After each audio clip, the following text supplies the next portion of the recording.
자, 이제 국기법 세 번째 납세무의 성립 확정 소멸 단계 보도록 하겠습니다. 자, 이제 우리 모든 납세무는 세금을 내야 하는 이러한 의무는 성립에서 확정 그리고 소멸에 달하는 단계를 거쳐갑니다. 자, 일단 납세무의 성립이다라고 하는 건 자, 이제 세금을 내야 한다라는 형태의 단계고요. 아직 구체적으로 돈이 얼마인지 얼마의 세금을 내야 되는지 숫자는 모르겠다라는 단계라고 보시면 되겠고, 자, 이제 확정 단계에 가면 이제 세금을 얼마를 내야 된다라는 숫자가 구체화되는 거죠.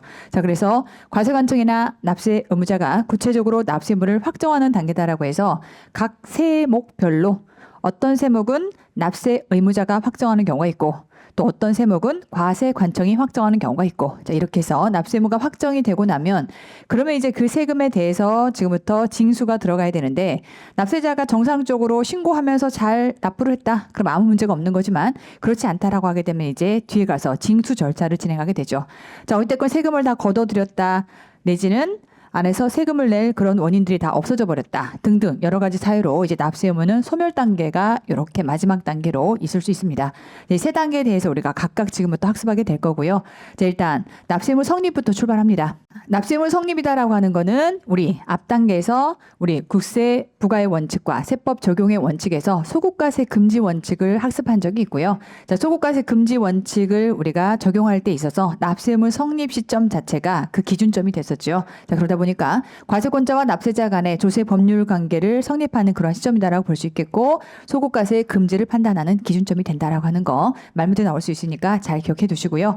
자, 앞서 얘기했던 것처럼 과세 요건이 충족이 되면 납세 의무는 자동적으로 성립이 됩니다. 자, 그러면 과세 요건이다라고 하는 게 크게 네 가지가 있는데, 자, 일단 첫 번째 납세 의무자.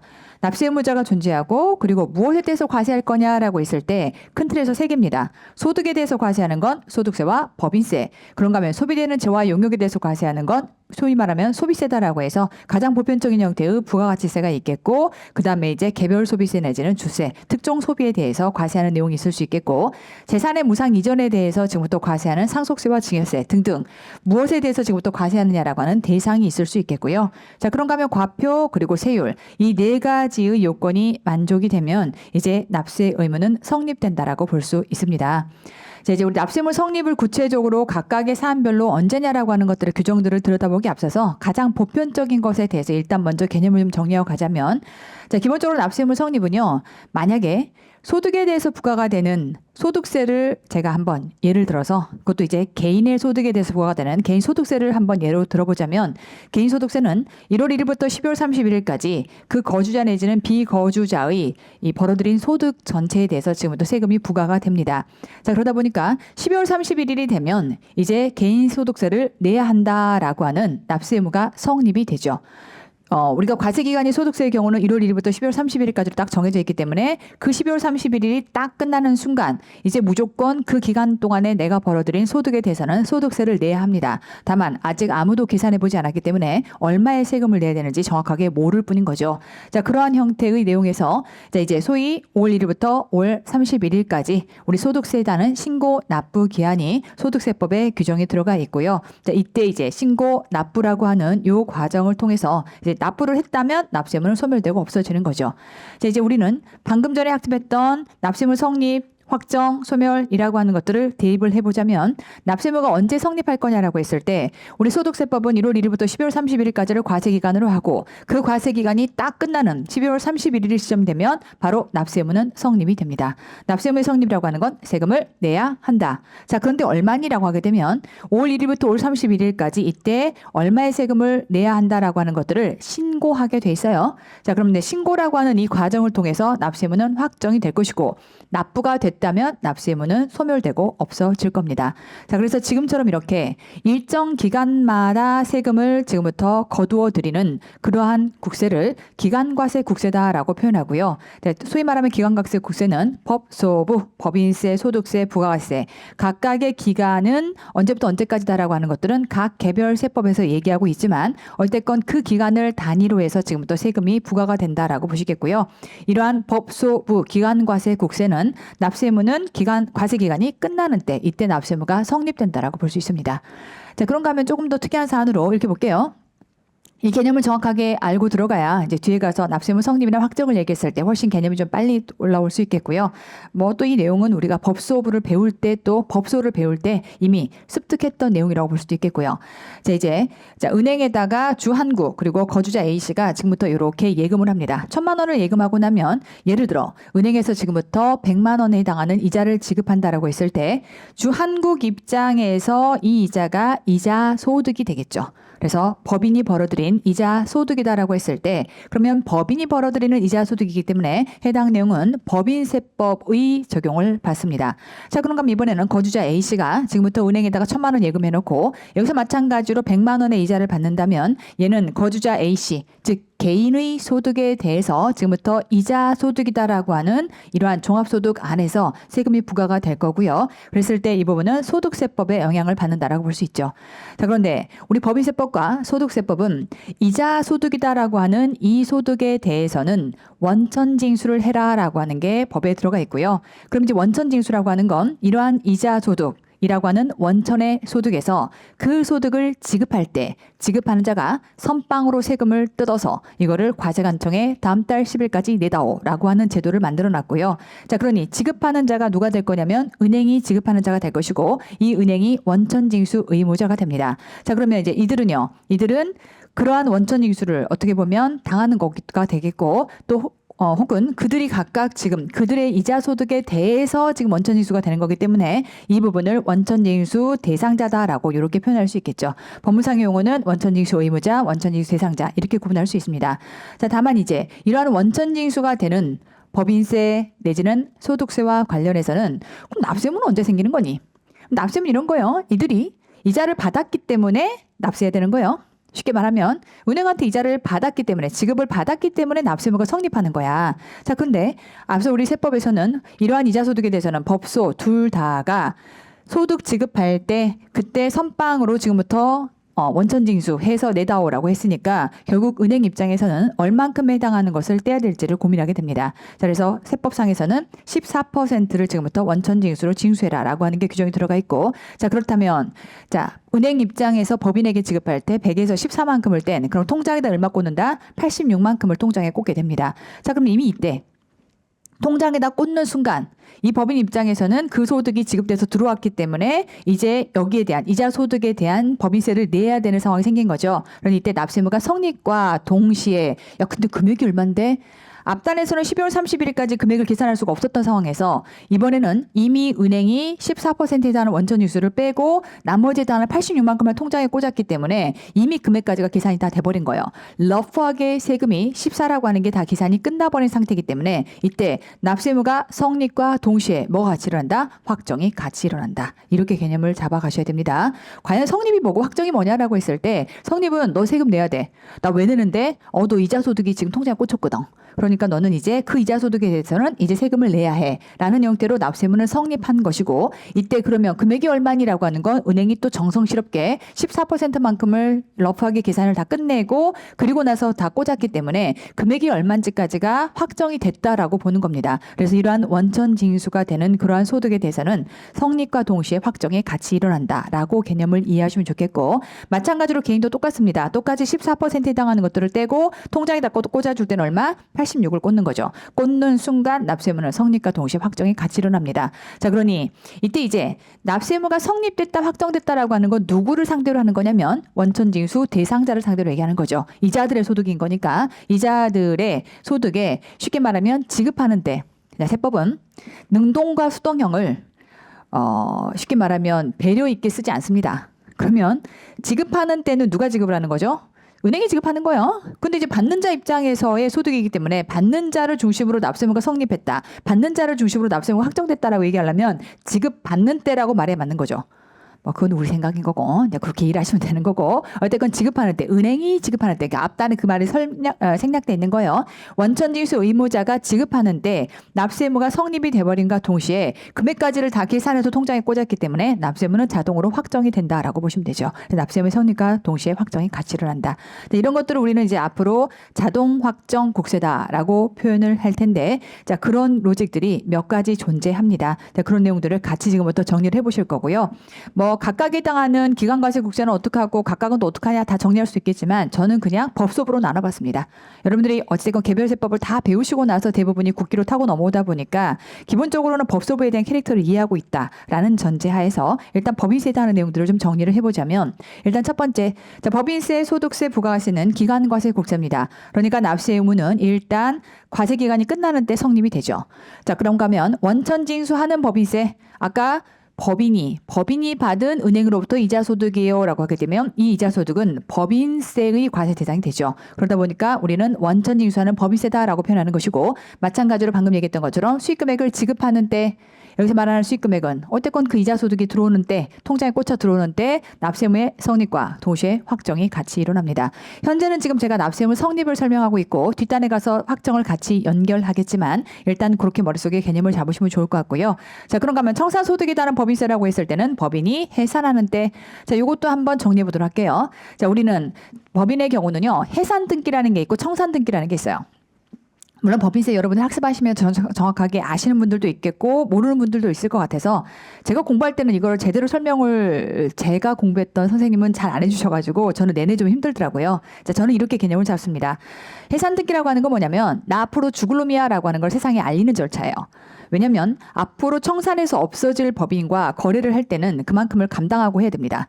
채권이나 채무가 생겼다라고 했을 때 결국 이 회사가 문을 닫아버리면 안 갚을 수 있는 거고 그다음에 이제 채무라고 하는 것들도 마찬가지 그런 문제가 있을 수 있기 때문에 세상에 일단 내가 앞으로 죽을 놈이다라고 하는 것들을 미리 알리고 시작합니다. 그런데 법인이라고 하는 건 내가 죽을 놈이야라고 한다고 해서 내일 당장 죽을 수 있는 게 아니라 갖고 있는 모든 빚잔치를 끝내야 합니다. 그래서 일단은 세상에게 나 죽을 놈이야라고 하는 형태로 해산 등기를 하고 나면 자 이제 갖고 있는 모든 내용들을 지금부터 팔아냅니다. 팔아내서 자 갖고 있는 자산 다 팔면 일단 우리 상법상 누구에게 먼저 보존해 주게끔 돼 있죠. 채권자에게 먼저 보존해 주게끔 되어 있습니다. 그럼 다 팔아서 채권자에게 보존이 끝나면 그러고 남은 거를 뭐라고 표현하냐면 자녀재산가액이다라고 얘기할 것이고 그 자녀재산가액이 소위 말하면 주주 몫이 되는 거죠. 그래서 채권자에게 빚잔치가 끝나고 나면 나머지는 자본 영역이 전부 다 주주의 몫이 됩니다. 하지만 이 부분도 주주 입장에서는 갑자기 내가 이 회사를 청산한다라고 해서 다 팔다 보니까 갑자기 득본 부분이 생긴 거야. 왜냐면 내가 맨 처음에 회사 시작할 때 토지를 1억 주고 샀는데 지금 토지기 10억이네. 회사 문 닫는다라고 했더니 갑자기 토지 팔았더니 9억의 차익이 생겼어. 그럼 그 차익 생긴 것만큼에 대해서는 뭘 내야 되는 거죠? 법인세 내야 되는 거죠. 근데 그 법인세가 각 사업년도마다 내가 사업하면서 내는 소득과는 다르게 얘를 뭐라고 표현한다? 정산소득이다라고 표현할 거기 때문에 어쨌건 이 청산하는 과정에서 법인세에 대한 청산소득을 내고 그리고 이제 회사는 최종적으로 청산 등기를 하고 끝낼 겁니다.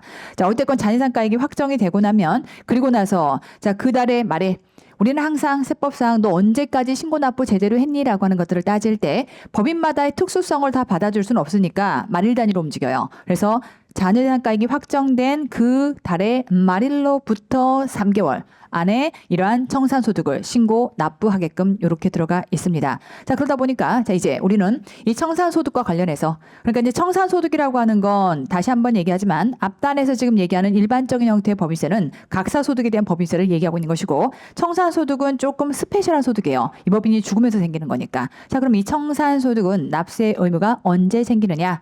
자, 이렇게 갑니다. 나 이제 죽을 놈이야 라고 하는 순간 그래? 너 죽어? 그럼 너 죽을 때 다 팔아서 세금 내야 되는 거 알고 있지? 라는 상황인 겁니다. 그럼 나 죽을 놈이야 라고 하는 것들을 해산 등기하면서 이때 납세 의무가 성립이 되는 거고요. 대신에 이제 쭉 해서 빚잔치 끝내고 그러면 이제 주주 몫이 얼마야. 근데 그중에서 청산소득이 얼마기 때문에 세금을 얼마 내야 돼. 라는 형태로 신고하는 순간 납세 의무는 확정이 되고 만약에 납부까지를 끝냈다라고 하게 되면 납세 의무는 소멸이 됩니다. 아시겠죠? 자, 그래서 이러한 단계 때문에 청산소득이라는 법인세는 그 법인이 해산하는 때다라고 들어가 있는데 여기서 말하는 해산하는 때는 여러분들 머릿속에서 해산 등기다라고 이해하셔도 무방하다. 그럼 해산 등기라고 쓰지 왜 해산할 때 그건 내 잘못은 아니다. 우리는 그렇게 이해하시면 되겠다. 왜냐하면 해산이라고 하는 것과 청산이라고 하는 절차를 어찌됐건 우리 상법상에서 구분을 해놨고 그러한 내용들을 바탕으로 세법도 전문들이 다 만들어져 있기 때문에 우리는 얘를 청산하는 때 오답이 될 것이고 자녀재산가의 확정일 오답이 될 것이고 죄다 다 뭐가 되되 해산하는 때 그 해산하는 때는 해산 등기다라고 개념을 이렇게 잡으셔야 덜 헷갈린다. 중간해납하는 법인세라고 하는 건 중간해납은 우리 중간 해당하는 기간을 기준으로서 이것도 마찬가지로 기간과세국세가 되는 겁니다. 중간 기간을 기점으로 해서 그리고 나서 2달 안에 우리가 이러한 것들을 신고 납부하게끔 돼 있죠. 자, 그러다 보니 얘도 중간 인합 기간이 끝날 때. 그래서 중간 인합이다라고 하는 요 자체도 기간과세국세라고 생각하시면 돼요. 그러니 그 과세 기간이 끝나는 때다라고 이렇게 들어가 있는 거고요. 자, 이제 소득세 정리해 보도록 할게요. 자, 소득세도 기간과세국세입니다. 그래서 원칙은 과세기간 끝나는 때. 자, 그런가 하면 원천잉산 소득세 똑같죠. 아까 우리가 개인이 거주자가 이자 받는다면 똑같이 소득금액을 지급하는 때 성립과 동시에 확정이 같이 일어난다라고 볼 수 있겠고, 자, 이번엔 특이하게 납세조합이 징수하는 그러한 소득세다라고 하는 건 납세조합이다라고 하는 게 이제 소위 말하면 외국 법인에서 근무하는 근로자들. 외국 법인에서 근무하는 근로자들은요, 그 외국 법인의 사장님들이 원천징수를 안 해줘요. 그게 뭔데? 난 그런 거 몰라. 이럴 수 있어. 그러면 한국 법인에서 근로하는 근로자들은 소위 말하면 사장님이 전부 다 원천징수 의무를 갖고 있기 때문에 떼고 세후 통장에 생활할 수 있는 비를 꽂아준다면 외국 법인은 그게 안 되다 보니까 이런 상조 생각해 보세요. 만약에 1년 내내 세금 한 번도 안 내고 다 통장에 꽂아 받았어. 근데 그러고 나서 그걸 한꺼번에 5월 달에 세금을 내려고 생각하면 아무래도 예를 들어 세율 구간이 15%다. 그럼 내가 번 것에 거의 15% 대략 뭐 러프하게 봐도 10% 이상을 지금 세금을 내야 된다라고 하는 거니까 그때 한꺼번에 한 달치 이상의 소득을 전부 다 세금으로 실어서 내야 되는 거예요. 근로자들은 월별로 통장에 꽂힌 돈 갖고 생활합니다. 근데 갑자기 5월 달에 됐고 너 이제까지 받은 거 세금 내야 되니까 이번 달은 전부 다 세금으로 다 빨려가. 그러니 너는 이번 달은 굶어. 말이 안 되는 거예요. 네, 그런 불편들 때문에 납세조합이라고 하는 것을 가입해서 매번 이제 매달 들어오는 이러한 과세 금액 되죠. 과표가 되는 그 금액마다를 기준으로 해서 다음 달 10일까지 원천징수와 똑같이 이렇게 세금을 납부하는 형태의 제도가 납세조합에서 징수하는 소득세다라고 생각하시면 되겠고요. 아주 쉽게는 납세조합이 사장님 역할을 대신해 주는 거죠. 자, 그런 의미라면 과표가 되는 금액이 발생한 달에 말일이면 왜 매달 내기로 했으니까 그달 말일이면 납세문은 성립이 되는 것이고 그리고 나머지 다음 달 10일까지 해서 내는 형태로 이렇게 들어가는 거죠. 그래서 이것도 납세문의 성립과 동시에 확정이 같이 일어나는 국세 뒤가 정리하겠습니다. 자, 그러니까 예정신고 납부하는 형태다라고 하게 되면 자, 예정신고 납부하는 소득세 뭐니? 라고 했을 때 얘는 양도소득세를 말한다라고 이해하시면 됩니다. 그래서 예정신고 납부해야 되는 소득세는 양도소득세인데 자, 양도에 속한 달의 말로부터 2개월 이내에 예정신고 납부하게끔 되어 있습니다. 자, 이걸 간단하게 정리해보자면 3월 10일 토지를 양도했습니다. 토지를 팔고 나면 우리 양도소득세법 상에서는 아무래도 토지나 건물을 팔았다. 목돈이 생겨요. 자, 그러면 이제 그 돈을 사람들이 큰 돈이 생기면 또 거기에 대해서 세금도 왕창 떨어져 나와. 그러니까 이제 큰 돈이 생겨서 세금이 왕창 나오면 여러분이 생각할 때는 돈을 많이 벌었으니까 세금이 좀 많이 나와도 응당 낼 것 같죠. 그렇지 않아요. 근데 시간이 지나면 이 돈을 뭐 할까라고 해서 새로운 투자처를 찾게 되고 돈을 갖다 밀어넣기 때문에 항상 부자들은 돈이 말이 없습니다. 네, 그런 것들 때문인지 모르겠지만 어찌됐건 양도소득세법은 야, 내가 빨리 걷어야겠다.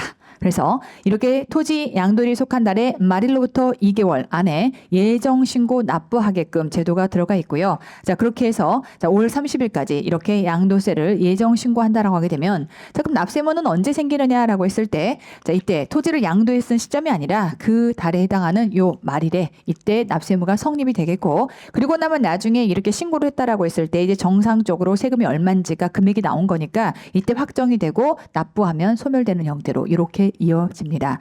자, 그래서 예정신고 납부하는 소득세라면 과표가 되는 금액이 발생한 달에 말일 그래서 그 말일로부터 2개월 안에 신고 납부 이렇게 같이 연결해 보시면 좋을 것 같고요. 자, 중간에 납부하는 소득세다라고 하는 것도 마찬가지로 기간과세국세입니다. 기간과세국세이기 때문에 중간에 납 기간이 끝나는 때 항상 중간 기간을 가지고 얘기하는 것도 기간과세 국세에서의 절반을 의미하는 거니까 이때는 중간에 납 기간이 끝나는 때로 같이 움직이는 거죠. 자, 그러면 부가과세 갑니다. 일단 원칙은 얘도 기간과세 국세죠. 그래서 과세 기간이 끝나는 때가 되야겠고 재화의 수입에 따른 부가세라고 하게 되면 우리 재화를 수입하게 되면 자, 일단 우리 세관을 통과해서 와야 됩니다. 세관을 통과할 때 사실은 부가세 이슈보다는 뭐가 더 큰 거냐면 관세 이슈가 더 크죠. 그래서 일단 관세를 세관장이 부과를 때릴 때 한 김에 우리 것도 같이 하자. 이렇게 해서 부가가치세 혹은 특정 소비라고 하게 되면 개별 소비세 등등에 해당하는 것들을 때리고 그리고 나서 이제 그게 신고 납부가 다 끝나면 그러면 이제 물건을 빼주는 형태로 이렇게 진행이 되거든요. 자, 그러다 보니까 납세 의무는 언제 성립이 되느냐라고 할 때 세관장에게 내 물건 들어와요 라고 하는 거를 수입 신고할 때 될까요? 내 물건 들어와요. 그러고 나면 이제 거기에 대해서 세금을 신고 납부를 해야 합니다. 신고하면 납세 의무에 확정이 되고 납부하면 소멸이 되고 뭐 한 예로요.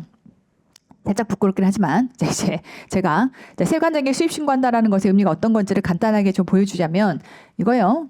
가까이 자세히 들여다보면 제가 어찌됐건 PDF 다 올려드릴 거니까 보게 될 텐데 뭐 취미까지는 아니고요. 한때 약간 미쳐가지고 와인을 해외에서 수입해서 먹은 적이 좀 있어요. 그래서 이제 요걸 실제 해보니까 우리가 부가세법에 보면 부가세가 언제 과세가 되니라고 했을 때 국내의 사업자가 재화 용역을 공급할 때도 되지만 재화를 수입하는 때, 그래서 제가 많이 보여드리는 사례이기도 하지만 제가 와인을 수입하잖아요. 그러면 요렇게 수입 신고서에다가 내가 얼마짜리 와인을 얼만큼 수입했다라고 하는 거를 먼저 이렇게 신고를 하게 됩니다. 그럼 수입 신고할 때 이미 여기 안에 얼마의 세금이다라고 하는 것까지가 전부 다 계산돼서 나와요. 자, 그러고 나면 이런 수입 신고를 내가 하기는 좀 뭐하니까 이미 애시당초 내가 예를 들면 해외에서 와인을 사. 그러면 거기에서 이미 한국에 도착했을 때 그런 것들을 맡아서 하는 관세사랑 전부 다 연결을 시켜가지고 그 관세사가 나를 대리하여 이러한 수입 신고를 전부 다 해주게 돼 있고요. 세상은 공짜가 없어요.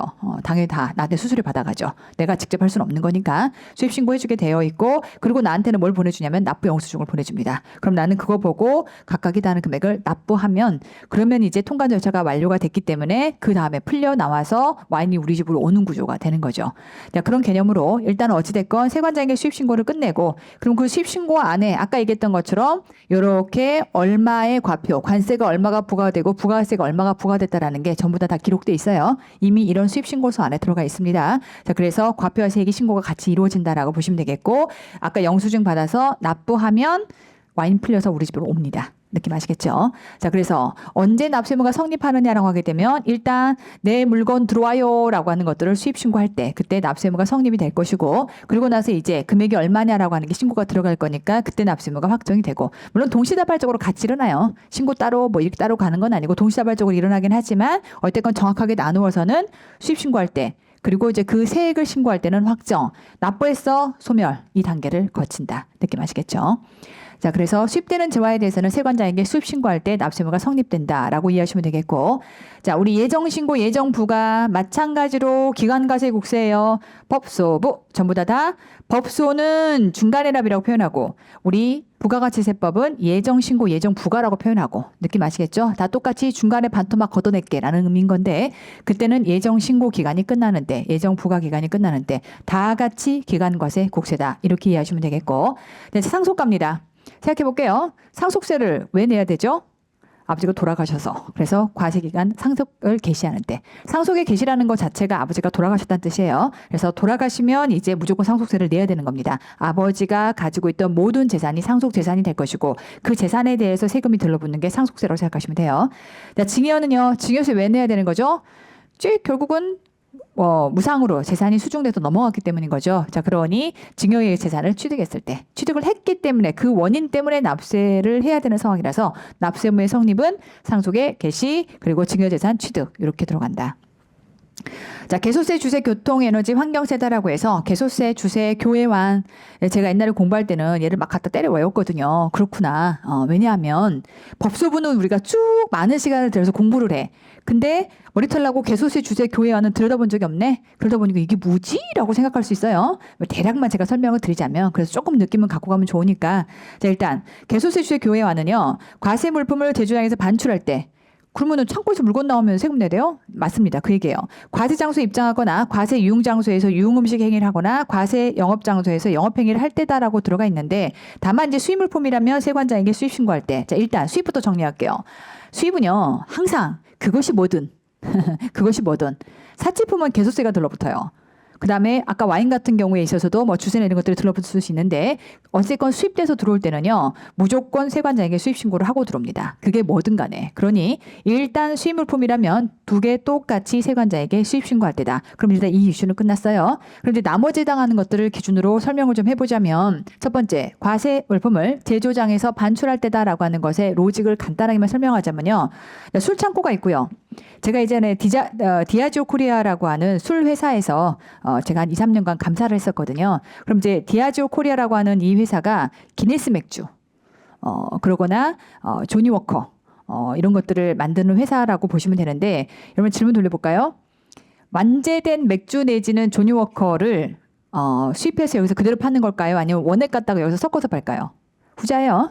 원액 갖다 섞어서 팝니다. 그러니까 이제 술 공장이 따로 있어요. 나중에 실사 가면 원액이 제대로 있느냐, 거기서 만들어진 술병들이 다 지금 제대로 술과 이런 것들이 납품되고 있느냐 같은 것들을 재고 실사하기도 합니다. 제가 나중에 그런 것들은 강의 때 다 또 설명드릴게요. 이제 어쨌건 술 창고에서요, 지금부터 술이 빠져나와요.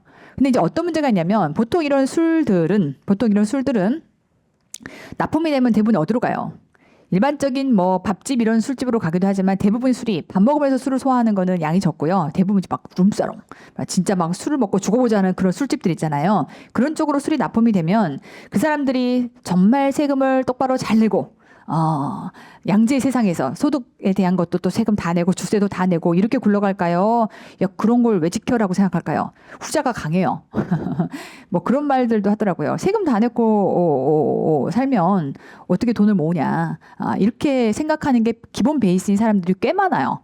그리고 이제 그렇지 않다라고 말하는 나를 되게 이상하게 생각하는 사람들이 세상은 좀 다양합니다. 예, 그렇더라고요. 제가 경험해보니까. 그러다 보니까 원체 그런 일들이 많다 보니, 자, 세법은 어떻게 만들어버린 거냐면, 술 창고에서 나갈 때 쉽게 말하면 나가서 최종적으로 이 술을 팔면, 소비자에게 팔면 안에 들러붙는 주세라든지 개소세 같은 것들은 원래 누구 부담이죠? 소비자 부담이죠.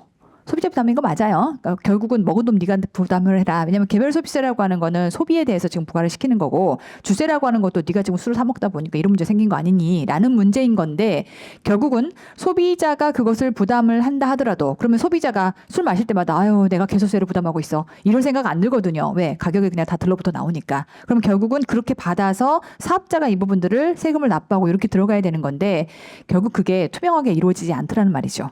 그래서 어떻게 하느냐, 반출될 때 아예 그냥 술 창고에 나오잖아요. 팔렸든 안 팔렸든 일단은 과세입니다. 느낌 아시겠죠? 팔렸든 안 팔렸든 일단은 과세예요. 그럼 이제 결국은 그 부담을 누가 지는 거예요? 최종 소비자가 질 거거든요. 납세 의무자와 부담자가 다른 게 소비세예요. 그래서 이제 부담은 소비자가 져. 소비자 주머니에서 그 돈이 나와야 맞아. 근데 일단 납세 의무는 누가 지는 거냐면, 술을 지금 팔았다라고 하게 되면 결국은 이 술 창고의 주인이 져야 되는 게 맞는 거죠.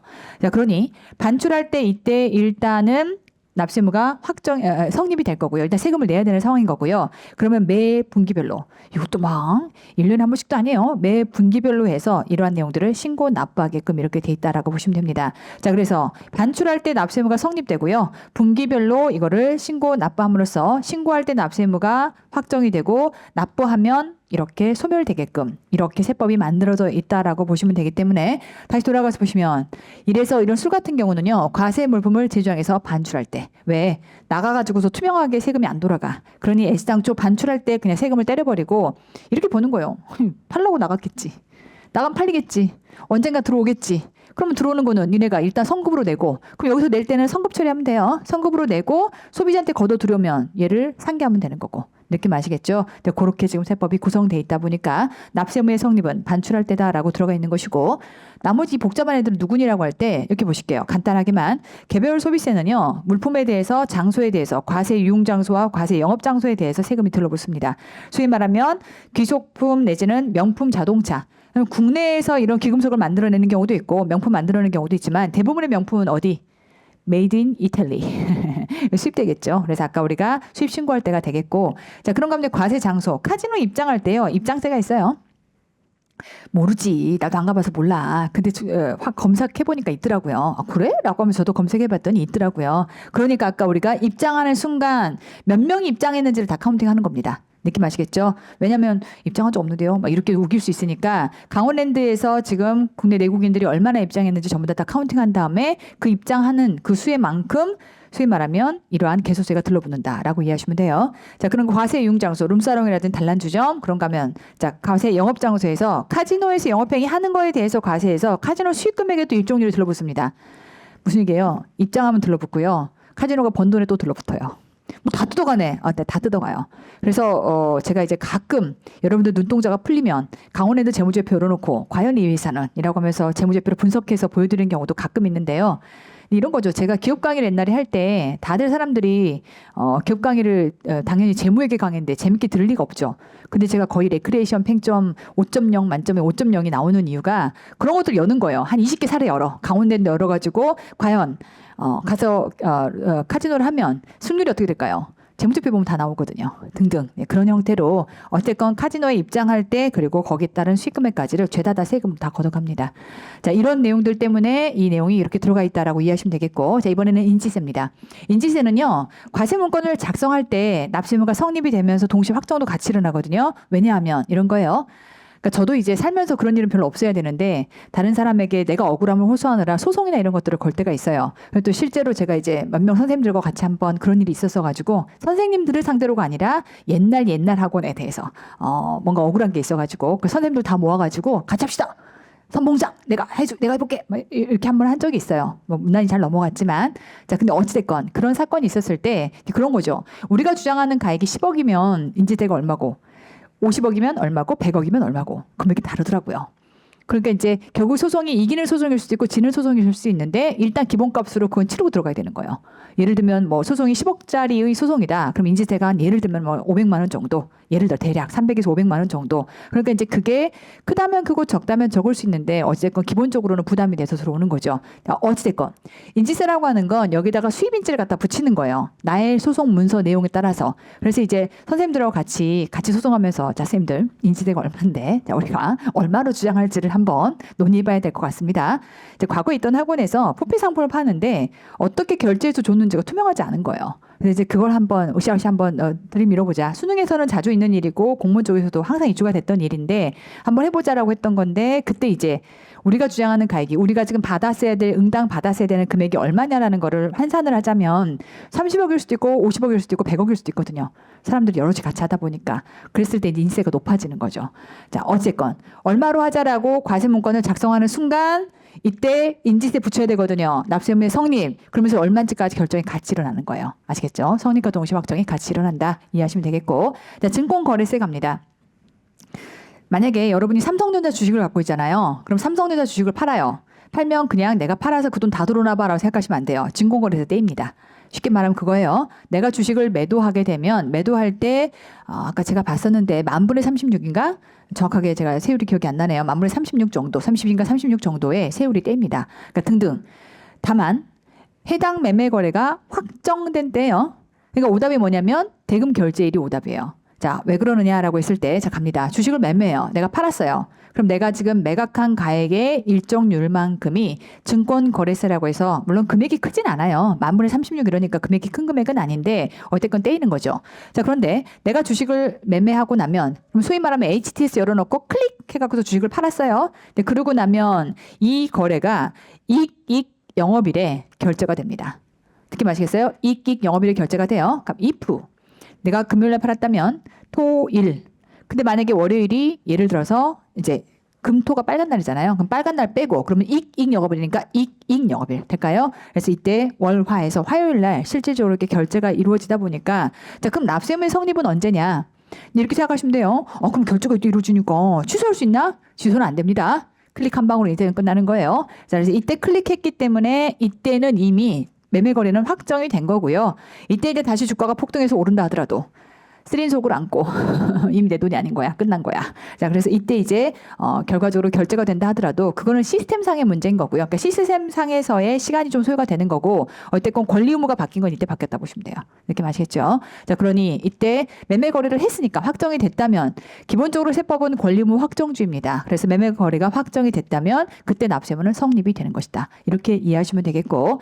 자, 그런가 하면, 자, 그러고 나면요. 요게 이제 우리 이번 25년도 회계사 시험 1차의 지문에는요. 납세의무의 성립과 확정을 같이 한 줄로 같이 묻더라고요. 그럼 증권거래세가 납세의무가 언제 성립되고 언제 확정되느냐라고 하는 것까지를 같이 연결해서 지문이 구성되다 보니까 나중에 뒷단에 가서 납세의무 확정을 얘기할 때는요. 지금처럼 세목별로 얘기하지 않아요. 그럼 제가 한번 연결을 해보자는 거죠. 일단 납세의무의 확정은 납세의무의 성립은 매매 거래가 확정이 됐을 때. 그리고 나면 볼게요. 삼성전자 주식 가지고 내가 대박 지금 팔아가지고 돈을 벌었어. 근데 지금 이때 막 주식가가 오른 거야. 겁나 기분이 나빠. 세금 내래. 짜증나. 내요, 안 내요? 안 내요. 그래서 어떻게 하냐면 이때 이제 실질적으로 통장에 돈 꽂아줄 때요. 돈 꽂아줄 때 그때 쉽게 말하면 금융예탁원.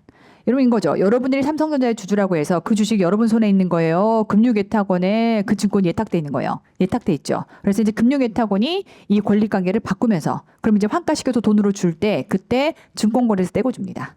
느낌 아시겠죠? 그러니 금융예탁원이 쉽게 말하면 징수 의무자가 되는 거죠. 그래서 원천 징수 의무자가 될 것이고 그리고 나면 매월분을 다음 달 10일까지 이렇게 신고 납부하게끔 돼 있어요. 증권거래소 전부 다 빼서.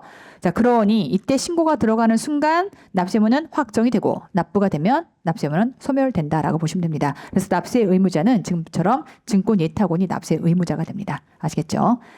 자, 그런 의미로 이렇게 납세무 확정까지를 같이 보시면 되겠고 자, 그런 가운데 종부세 갑니다. 자, 종부세는 자, 과세 기준일이 있어요. 종합부동산세에 대해서 지금부터 과세 기준일 6월 1일자 종부세 과세 대상의 쉽게 말하면 집을 갖고 있다라고 했을 때 6월 1일자의 소유자에게 납세무가 주어집니다.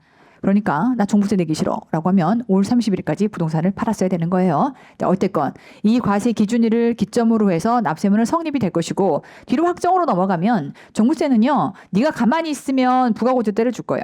그래서 과세관청이 봐가지고 6월 1일자 이거 소유자 누구지? 라고 해서 그자에게 종부세 계산해서 부가로 때려줄 겁니다.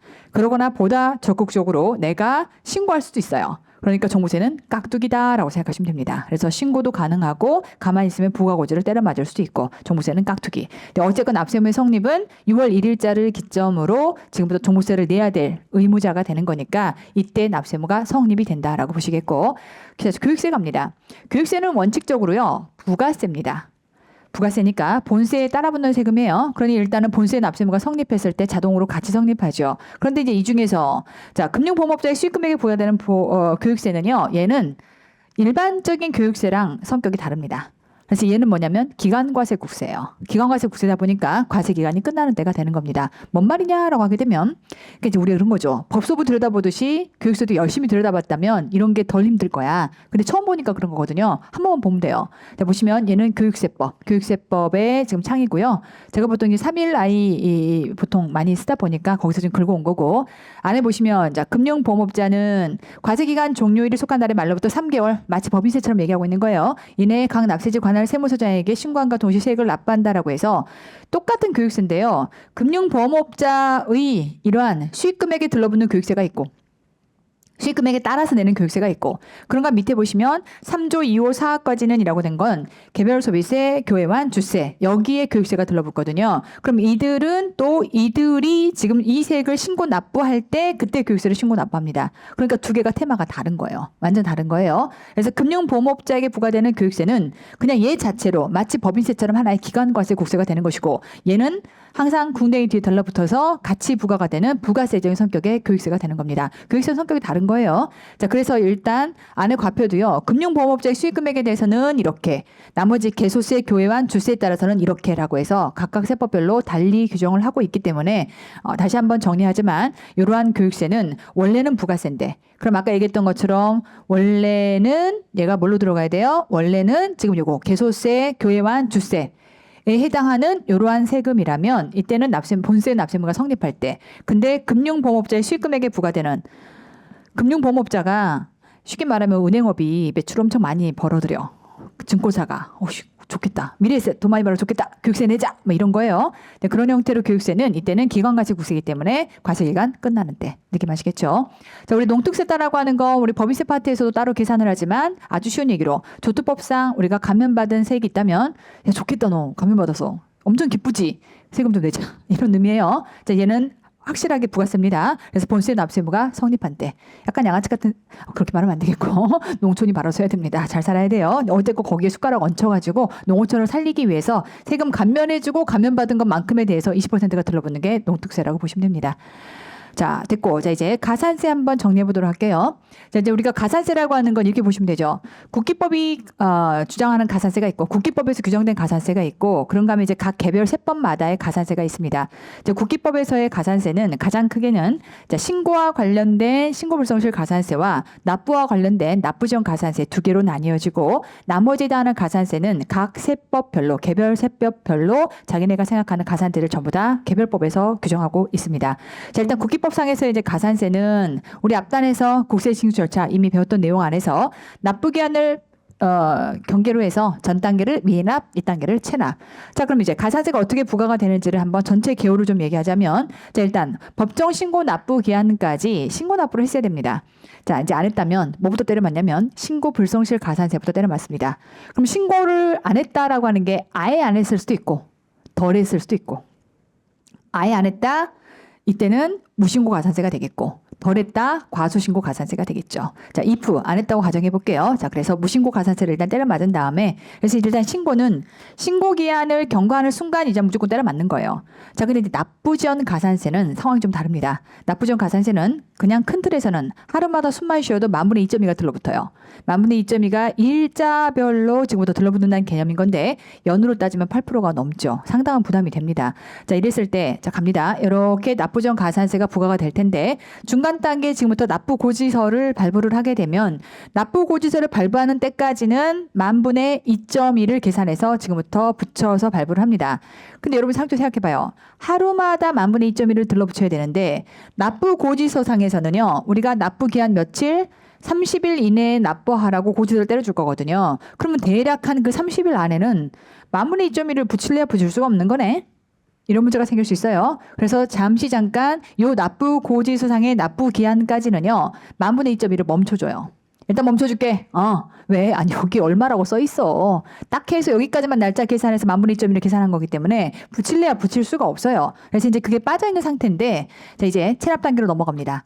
체납 단계로 넘어갔다는 의미는 납부 기한까지 안 냈다는 거네. 그러면 안 냈어? 이렇게 심해. 앞단에서 내가 이거 쉬어줬잖아. 그거 한꺼번에 내자 라고 해서 3%가 한꺼번에 들러붙습니다. 예전에는 얘를 가상금이라는 용어로 썼지만 지금은 이제 세법 개정돼서 그런 용어를 쓰지 않는 거지만, 개념 자체는 그거예요. 쉬어줬는데 이 기간 동안에 내가 멈춰줬는데 그걸 안 냈어? 야, 한꺼번에 붙여. 얼마? 3%. 3% 일단 때려 맞고 시작해요. 때려 맞고, 자, 이제 가던 길 마저 가자라고 해서 쭉 해서 10,000분의 2.1은 계속 들러붙습니다.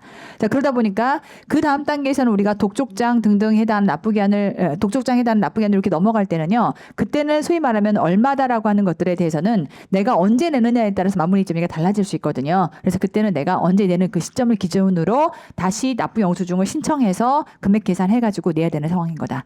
어쨌건 이 뒷단은 전부 다 10,000분의 2.1로 연결이 된다라고 볼 수 있습니다. 자, 큰 틀에서 이렇게 얘기할 수 있겠고, 자, 갑니다. 신고불성실 가산세예요. 그럼 신고불성실은 큰 틀에서 신고 아예 안 했어, 무신고. 덜 했어. 내지는 환급 받는데 너무 많이 받아갔어.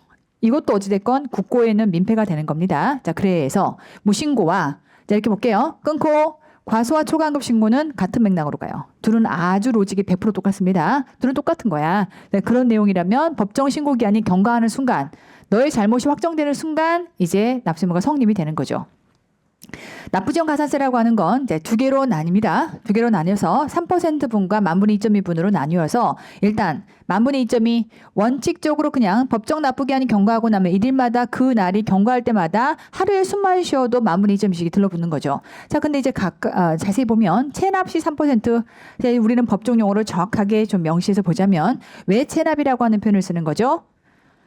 납부 고지서상의 납부기한이 지났어. 그럼 이제 뭐라고 불러? 미납이 아닌 체납. 그래서 미납 시 3%라고 하지 않아요. 얘는 체납 시 3%라고 표현하는 겁니다.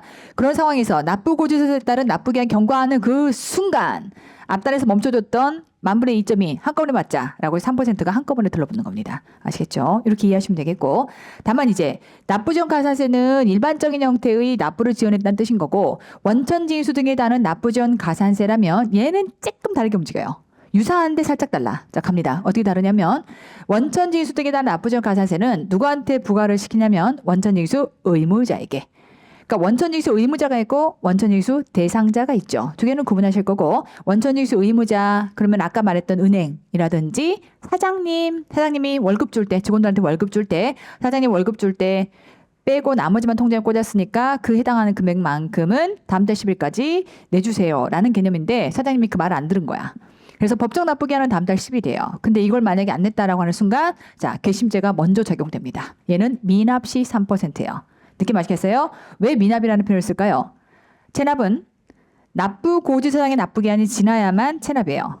근데 지금 내가 납부 고지서상의 납부기한을 지난 건 아니고 법정 납부기한이 지나갔어요. 그러니까 난 뭐가 되는 거죠? 미납이 되는 겁니다. 구조 아시겠어요? 그럼 아까는 중간 단계에 2,1을 씌워줬으니까 멈춰줬으니까 그때 때린 거라며. 맞아요. 얘는 그냥 때리는 거네? 맞아요. 그럼 두 개가 다른 거네? 맞아요. 달라요.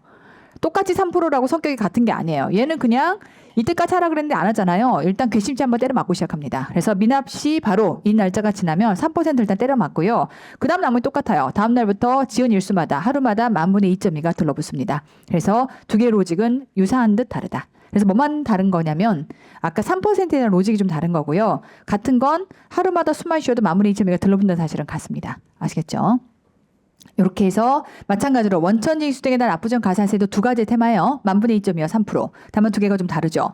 지연 일수마다 2,2가 적용되는 건 일단 로직이 같이 움직이는데 밑에 보시면 미납 시 3% 적용은 체납과 미납을 구분하셔야 됩니다. 그래서 만약에 시험이 정말 나를 힘들게 하고 싶어 라고 하게 되면 미납과 체납을 뒤바꾸겠죠. 좀 조심하시고 이때 법정 납부기한이 경과하는 때와 납부 고지사항의 납부기한이 경과하는 때가 다른 거니까 이 문구가 통으로 오답으로 잘못 들어올 수 있어요. 그래서 얘가 뭘 의미하는지를 방금 전에 사례를 통해서 정확하게 이해하실 필요가 있습니다.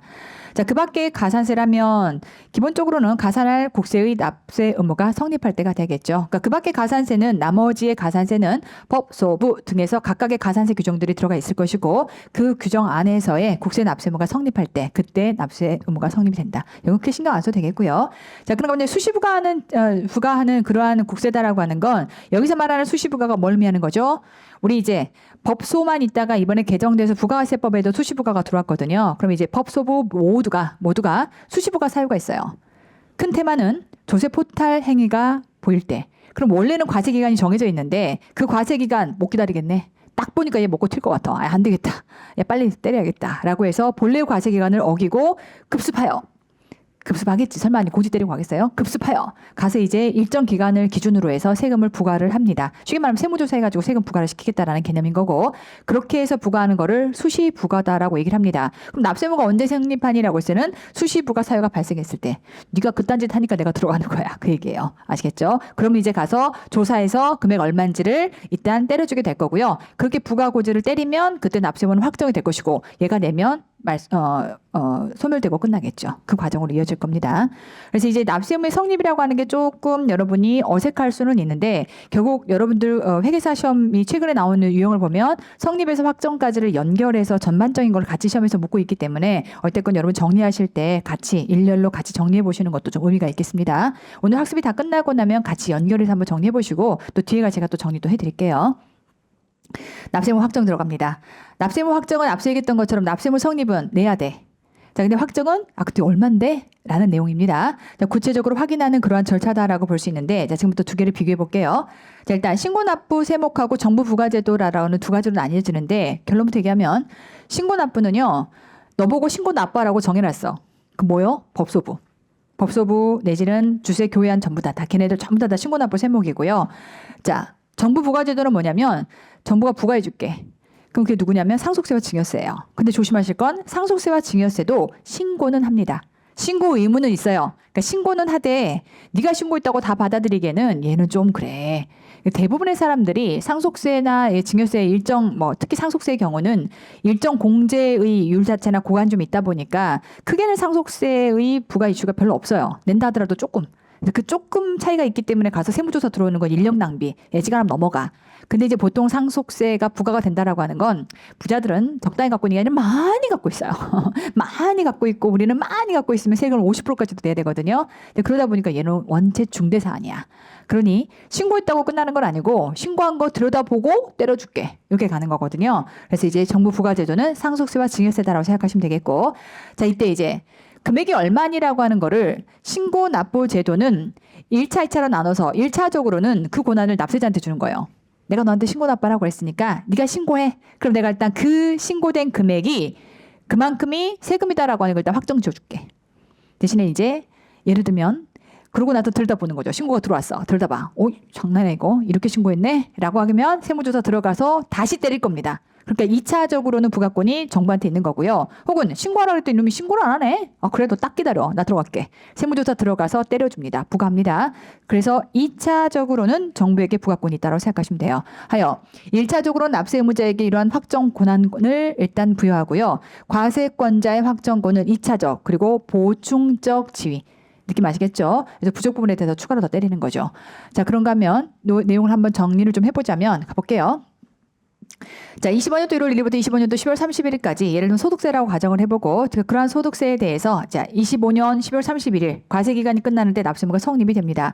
자, 그리고 나면 언제까지 신고 납부해야 되냐면 26년도 5월 31일까지 신고 납부 기한이죠.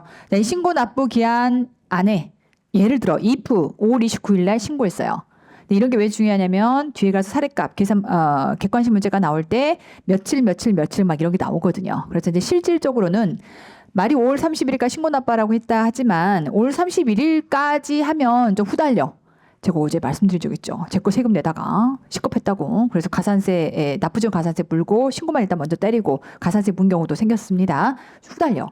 그러니까 이제 미리 합니다. 그럼 예를 들어 if 5월 29일 날 신고를 했다라고 하게 되면 그 신고하는 시점에 뭐가 된다? 납세 의무는 확정이 됩니다. 그래서 이렇게 신고 납부하세요라고 정해져 있는 기간 과세 국세는 신고하는 시점에 이렇게 확정이 이루어진다라고 보시겠고요. 자, 그런가 하면 문제는 신고를 했는데 잘못 신고한 거야. 더 신고했어야 되네. 자, 그렇게 되면 이때 확정력이 이제 잃겠죠. 이 확정으로 끝나는 게 아니야. 그럼 이제 뒤에 가서 정부가 결정 또는 경정을 하게 되죠. 결정이다라고 하는 거는 생판 지금 세금을 아예 신고 안 한 거에 대해서 정해줄게.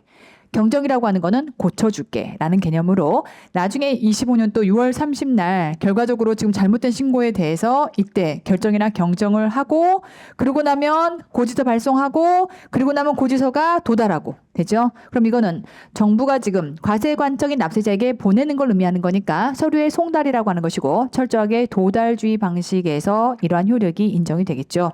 자, 그러니 6월 30날 결정 경정을 했고 7월 2일날 고지서가 도달했다면 이때는 납세 의무 확정은 언제다? 7월 2일이 돼야겠죠. 그래서 각각의 날짜를 기준으로 시험에서 묻기도 하기 때문에 정확하게 사례를 구분해서 설명을 드려본 거고요. 자, 그래서 방금 얘기했던 것처럼 1차적으로는 납세 의무자한테 부여를 하고 있지만 이때 나머지 과세권자가 2차적 보충적 지위를 통해서 과세권을 확정을 한다라고 이해하시면 되겠고, 자, 그래서 신고는요, 신고했을 때 확정. 근데 무신고 또는 잘못 신고했어. 과표화세액이 세법이 정하는 바 맞지 않은 경우라면 정부가 과표화세액을 결정 경정하는 때 그 결정 경정에 따라서 확정한다. 이렇게 이해하시면 되겠고, 정부 부과제도라고 하게 되면 확정의 권한을 누구에게만 인정한다? 과세권자한테만 인정합니다. 자, 가볼게요. 갑니다. 상속세와 증여세 납세의무 성립은 아버지가 돌아가셔서 증여재산을 받아서 그래서 상속이 개시가 됐을 때 증여재산가액을 취득했을 때 이때 이제 세금을 내야 되는구나라는 증여세 납세의무, 소득세 납세의무가 생길 거고요.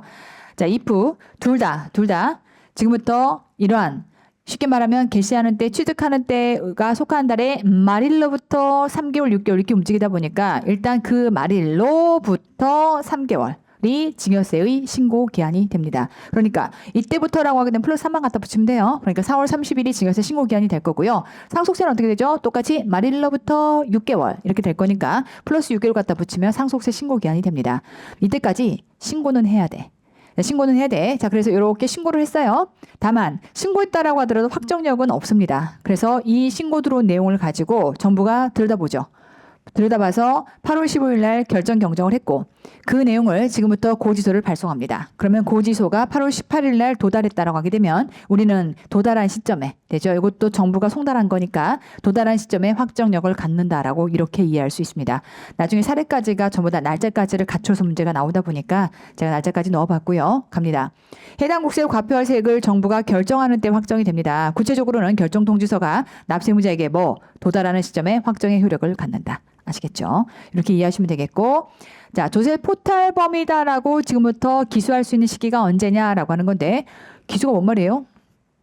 어떤 행위가 범죄 구성 요건으로 완전히 성립하는 일. 그러니까 지금부터 네가 범죄자야라고 하는 것들이 성립되는 시점이 언제냐라고 하는 건데, 자, 일단 신고납부제도는요, 신고납부를 하라 그랬는데 안 했어. 그게 문제인 거야. 신고납부기한이 경과한 때. 아시겠죠? 자, 그런가 하면 정부 부과제도는요, 자, 정부가 결정해서 때려줬어. 얼마야? 라고 해줬어. 이럴 수 있어요. 신고를 만약에 부실하게 한 거야. 예를 들면 나는 상속세 1억만 내면 돼요 라고 신고한 거야. 그때 정부가 조사해봤더니 장난해 지금 10억이구만. 10억이라고 때려준 거예요. 그럼 이때는 신고불성시 가산세 때려 맞죠. 근데 어쨌건 정부가 부과 결정해줬으면 이제 세금을 내야 되는 건데 안 냈어 라는 게 문제인 거예요. 납부기한을 경과하는 시점에 조세 포탈범으로 기수가 됩니다. 느낌 아시겠죠? 그러니까 저도 기수라는 단어가 뭔 말인지 몰라서 우리가 또 회계사 세무사 시험을 준비하는 거지 또 우리가 뭐 또 변호사 시험을 준비하는 거 아니니까 기수가 뭐지라고 해서 제가 찾아본 거고요. 네이버 백과사전 들어가 보면 친절하게 나옵니다. 어쨌건 이러한 쉽게 말하면 범죄행위가 성립되는 시점이라고 생각하시면 돼요. 범죄행위가 성립하는 시점. 됐고. 자, 신고납부 세목은 법소부 그런가 하면 나머지 모든 여러분들이 알고 있는 형태의 세목인데요. 이것만 조심할게요. 신고납부 방식을 선택한 종부세. 그러니까 우리가 아까 얘기했던 것처럼 종부세는 6월 1일이라고 하는 이러한 과세 기준일을 기점으로 그때 부동산 쥐고 있는 놈이 지금부터 세금을 내야 돼요. 그런데 이 부분에 대해서 가만히 있으면 정부가 부가고지 때려주고 지가 자발적으로 신고하면 얘는 깍두기로 돌아서요. 신고납부 세목으로 돌아섭니다. 박쥐 같은 놈이에요. 아시겠죠? 그래서 양쪽을 오가는 게 종부세다라고 생각하시면 됩니다. 자, 그래서 정부 부가제도는 원칙적으로 상증세, 그런데 종합부동산세는 납세자가 신고하는 경우라면 이때는 부가제도의 세목이 아니라 뭘로 움직인다? 신고납부 세목으로 움직이는 거죠. 자, 그 정도 정리하시면 되겠고. 자, 이제 우리 납세의무의 성립과 확정을 한번 연결시켜 보도록 하겠습니다. 자, 일단 기본적으로 납세의무의 성립에서 납세의무 확정을 좀 정리를 좀 해보자면 첫 번째, 기간과세 국세는 납세의무가 언제 성립하느냐라고 했을 때 일단 법소부 과세기간이 끝나는 때. 그럼 납세의무는 과세기간이 끝나는 때인데 여기서 특이사항으로 들어갈 수 있는 게 우리 법인이라고 하게 되면 법인이 청산한다라고 했을 때는 해산하는 때가 될 것이고 뭘 수입한 게 있다면 이때는 수입신고할 때 이렇게 볼 거고요. 자, 그럼 납세의무가 언제 확정되느냐라고 했을 때는 신고했을 때 될까요? 신고했을 때. 자, 다만 이제 무신고나 과소신고 등등이라면 정부가 이때는 결정경정으로 때려줘야 되겠죠. 그래서 그렇게 부가고지했을 때 그때 확정이 될 것이다. 자, 근데 이제 원칙적으로 정부 부가세목이다라고 하게 되면 자, 정부 부가세목은 상증세 그럼 상속은 상속 개시했을 때, 증여는 증여재산을 취득했을 때, 그러니까 특정 행위를 했을 때 되죠. 근데 언제 확정되냐? 얘는 부가 세목이기 때문에 정부가 부과해줘야 돼. 그래서 과세관청이 결정하는 때 부과해줘야만 과세 채권이 얼마인지가 확정이 되는 겁니다. 다만 이제 아까 얘기했던 특정 행위는 상속은 상속 개시 증여는 취득이다라고 볼 것이고 이때 이제 납세의무가 확정이 되는 건 상속과 증여는 신고는 하되 신고했다고 확정되는 건 아니고 과세관청이 결정하는 때 이렇게 확정이 된다. 자, 그런가 하면 종부세는 납세의무의 성립은 6월 1일이에요. 하지만 납세의무가 언제 확정되느냐라고 했을 때 얘는 깍두기. 그러니까 신고할 수도 있고 부과할 수도 있고 납세자가 선택할 수 있는 거네요. 가만히 있는 방법을 선택하면 부가고지를 받는 것이고 내가 신고하는 방식을 선택하면 신고납부 세목이 되는 거고요. 이렇게 깍두기다라고 보시겠고 큰 틀에서는 이렇게 나뉘어집니다. 자, 그런데 지금부터 두 개가 똑같은 게 있어요. 똑같은 걸 우리는 뭐라고 표현한다? 자동, 확정, 곡세. 자, 어떤 거냐라고 했을 때 앞서 제가 한번 설명드린 것처럼 원천 징수하는 소득세와 법인세는 제가 이미 앞단 사례에서 은행에서 이자 줘요라고 했을 때 이미 이자를 통장에 꽂으려면 금액이 얼마인지까지를 계산을 해서 통장에 꽂아야 됩니다. 원천 징수 세액이 얼마인지 세금까지 계산이 끝나야 돼. 자, 그러다 보니까 이때 통장에다 돈 꽂을 때 납세의무의 성립과 동시에 확정이 같이 일어난다. 이게 다시 능동태 수동태가 엉망이라 그랬어. 통장에 돈을 은행에 꽂아. 근데 납세의무의 성립은 누가 일어나? 받은 놈. 네, 능동태 수동태가 좀 이상해요. 그것도 잘못은 아니고. 자, 어쨌건. 자, 소득금액 또는 수익금액을 지급하는 때 이때 납세의무의 성립과 동시에 확정이 같이 일어난다.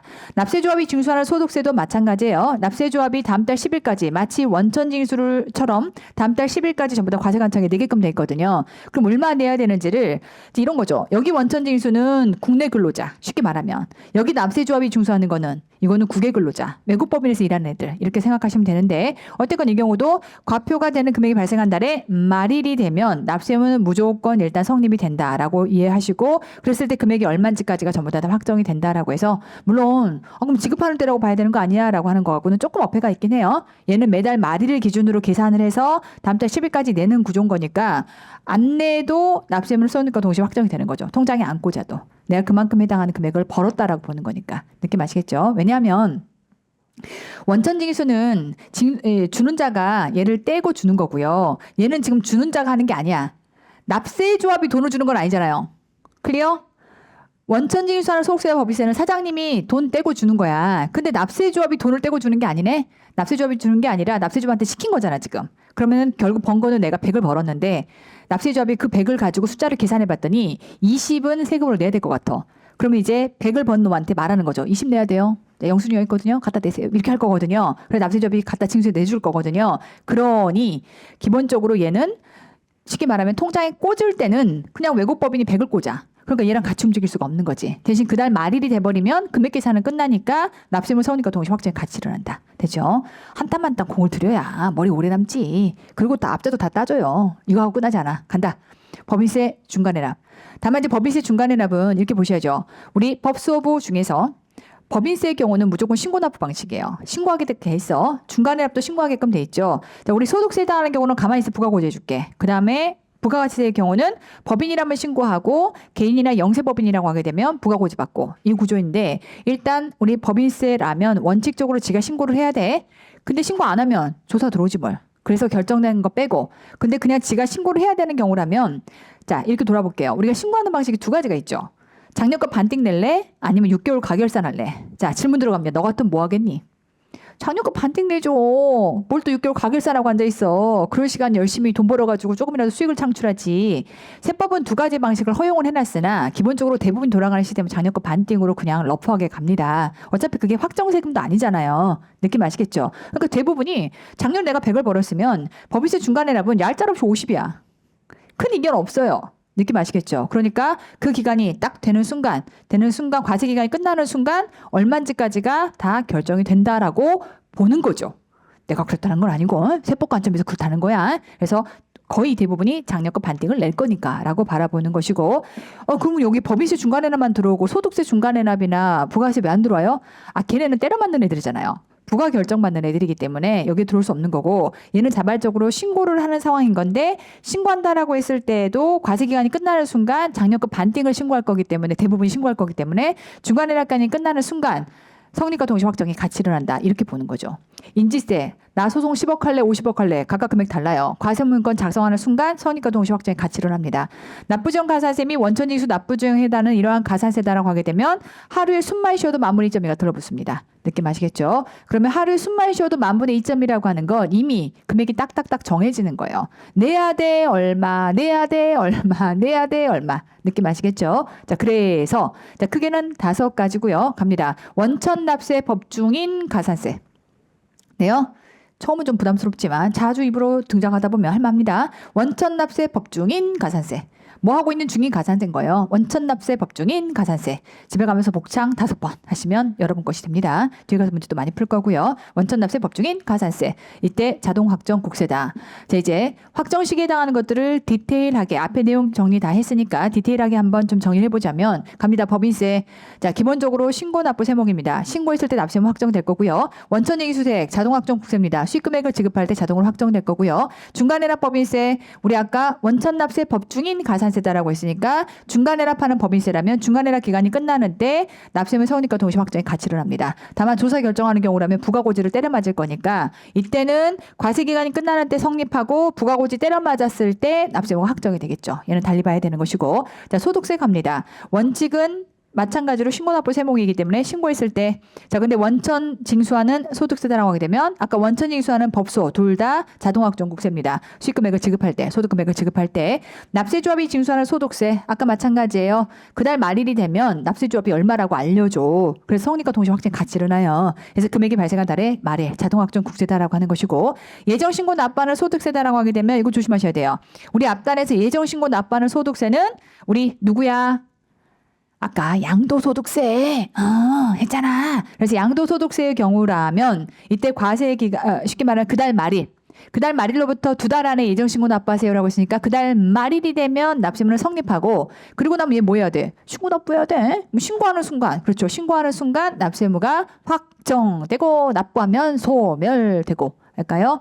그래서 이것들을 같이 연결해서 같이 보셔야 됩니다. 다시 한번 예정신고 납부하는 소득세는 말이 이렇게 들어가 있지만 누구 얘기하는 거야? 양도소득세. 그래서 이러한 양도일에 속한 달에 말일로부터 2개월 이렇게 들어갈 거니까 양도일에 속한 달에 말일이 납세물 성립일이 되겠고 2개월 신고하면 납세무가 확정이 되겠고 납부하면 소멸이 됩니다. 아시겠죠?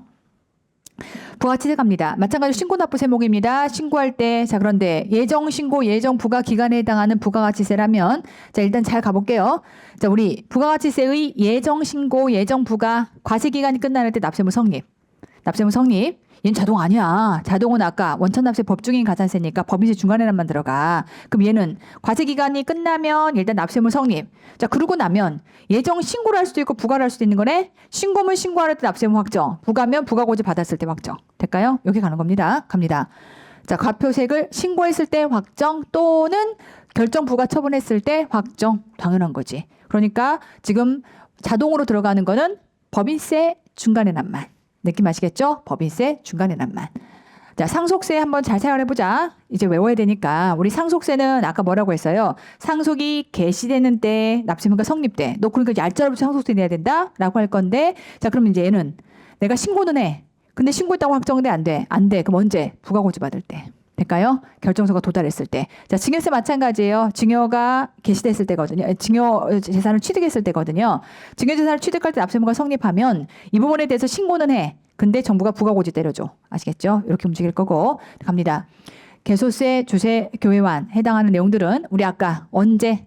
예를 들면 공장에서 반출할 때, 입장할 때, 그다음에 뭐 아까 카지노 수익 금액이 발생했을 때 등등이거든요. 그때 납세무가 성립하지만 얘는 다 뭐 하냐면요. 신고해야 돼요. 신고해야 돼. 그럼 신고하는 세목은 납세무 언제 확정? 신고할 때. 느낌 아시겠죠? 신고할 때 납세무가 확정이 된다. 고민하면서 해야 돼요. 따로 때려 외울 수가 없어요. 인지세, 원천납세 법중인 가산세. 그래서 인지세는 과세문구 쓰면 자동적으로 확정이 됩니다. 자, 그럼 증권거래세 조심할게요. 아까 증권거래세 뭐라고 했어? 내가 매매거래가 확정이 되면 납세무는 일단 성립이 됩니다.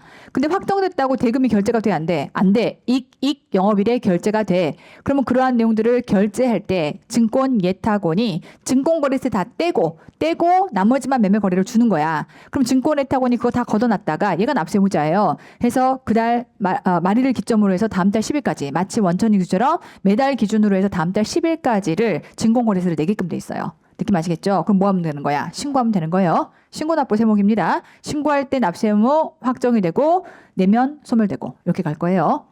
자, 그럼 종합부동산세입니다. 종합부동산세 아까 과세기준일 6월 1일 기준 납세무 성립. 그러고 나면 너는 깍두기야. 너 어떡할래?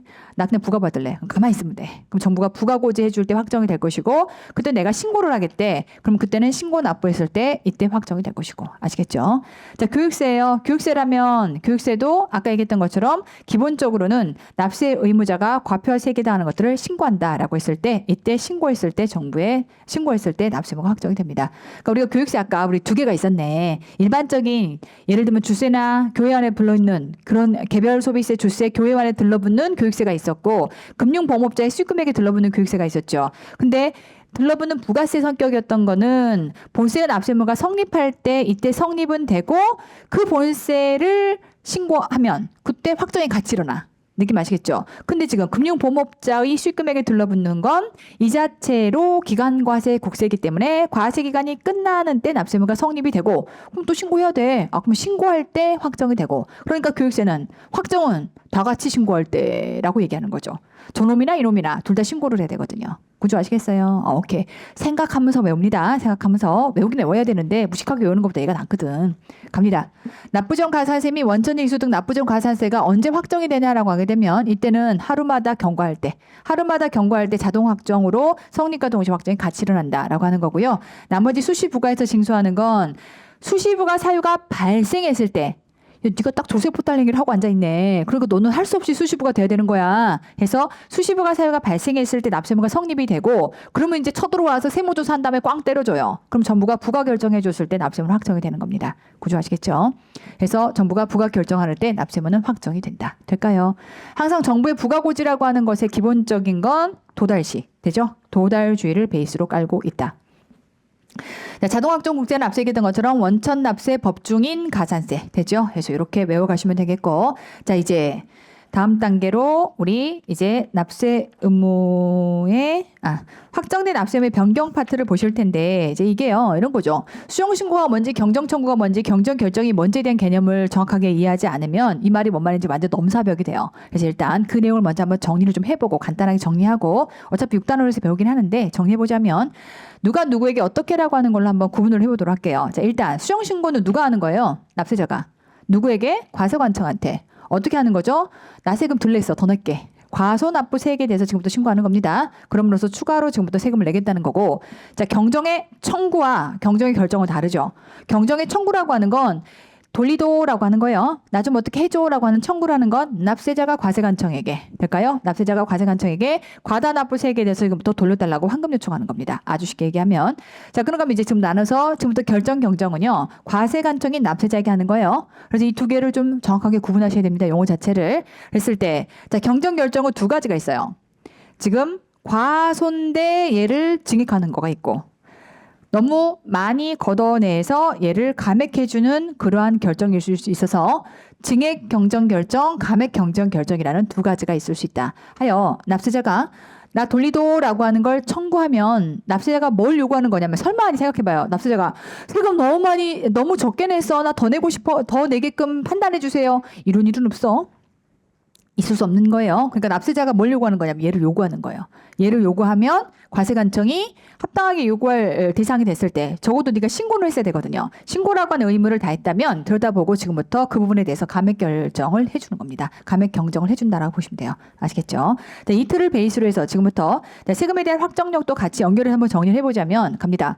소득세 신고기한이 5월 31일이고요. 자, 지금부터 기한 내에 신고를 했다. 그러면 신고를 100만큼을 기한 내에 신고를 했을 때 기한 내에 신고하면 아까 얘기했던 것처럼 기본적으로 확정력을 인정을 해줍니다. 그러면 이렇게 신고한 부분이 내가 지금 잘못 신고해서 추후에 신고기한이 지나거나 수정신고를 120을 했다라고 하게 되면 기한 내에 신고했던 원뿌리에 대해서 추후에 수정신고한 것도 같이 확정력을 인정해줍니다.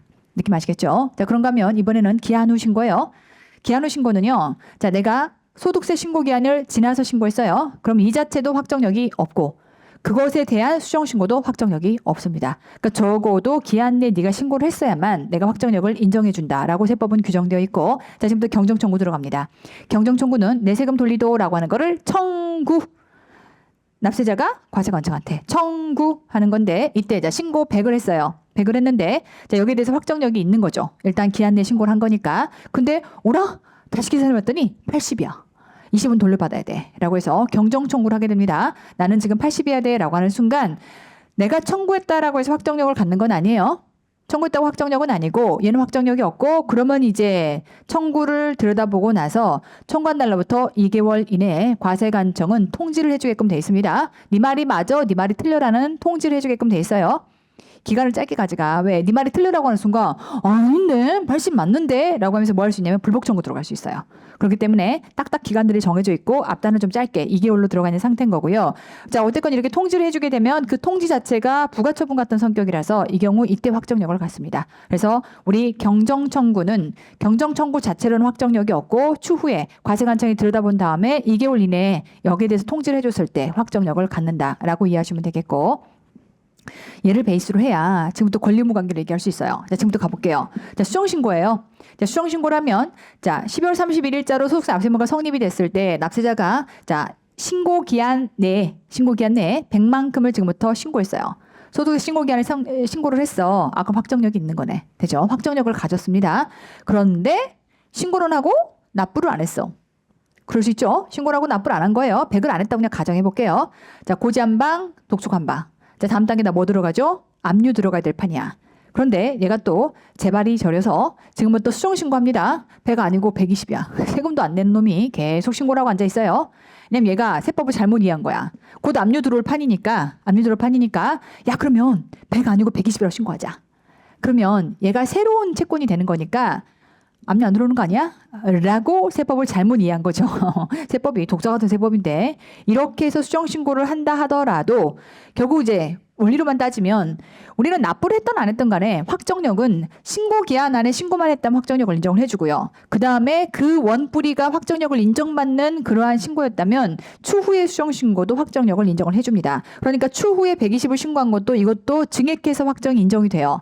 다만 세법은 뭐 복잡하게 뭐 세법상에서는 병존설, 흡수설 뭐 여러 가지가 있는데 그냥 다 집어치우고 결론만 말씀드릴게요. 결론만 말씀을 드리면 결국 이렇게 해서 원래 100 납부하지 않은 부분에 대해서는 다음 절차가 뭐가 들어가요? 압류 들어갈 판이에요. 그럼 지금 120이라고 하는 요 채권이 새로 생겼다고 볼 거냐? 아니면 100은 100이고 20은 20이냐? 결론부터 얘기하면 100은 100이고 20은 20이에요.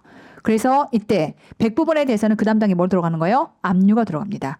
20단계는 20단계대로 고지독촉 단계를 다시 지나가고 100은 100대로 그대로 뭐가 이어지는 거예요? 압류가 그대로 이어집니다. 그러니 얘를 뭐라고 표현하는 거냐면 이전에 확정된 납세 의무에 영향을 미치지 않는다라는 표현이 이렇게 들어가는 거예요. 그럼 이전에 확정된 납세 의무라고 하는 것은 100을 기준으로 설명하는 것이다. 이렇게 이해하시면 되겠고, 자 이렇게 볼게요. 이번에는 징액경정처분과 감액경정처분 각각 하나하나 다 보도록 할게요. 그래야 저 법문구를 완벽하게 여러분 것을 소화할 수 있습니다. 자 일단 징액경정처분이다라고 하는 건 12월 31일 시점에 납세 의무가 성립이 됐고, 자 100을 신고했지만 확정한 대로 납부하지 않았어요.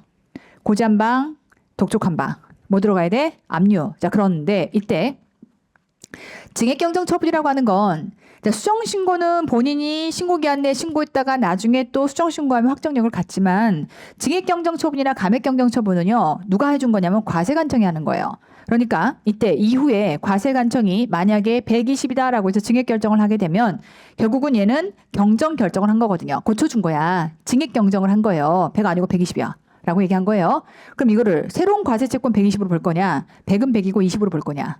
얘기해요. 결론부터 얘기하면 100은 100이고 20은 20입니다. 그래서 이제 너 120이야 라고 해서 고지서 발송하고 고지서가 도달됐다라고 하게 되면 이때 고지서가 도달된 시점에 이때 확정이 돼서 100도 확정, 20도 확정이 일어나는 것이고, 그렇지만 지금 100 부분에 대해서는 납부를 하지 않았기 때문에 징수라는 과정은 과정대로 권리관계가 이어가는 거죠. 그러니까 고지 한 방, 독촉 한 방 갔으면 그 다음 단계 뭐 가면 돼? 압류 들어가면 돼요. 될까요? 그래서 얘를 뭐라고 세법 얘기하고 있다? 이전에 확정된 납세 의무 100에 대해서는 영향을 미치지 않는다라고 표현하는 겁니다. 하여 다시 정리하자면 수정신고도 징액경정도 100이라는 채권 자체가 죽은 건 아니거든요. 그럼 100은 100대로 계속 압류 단계 쭉 다음 권리관계에 영향을 미치지 않는 형태로 유지가 되는데, 자 지금부터 감액 갑니다.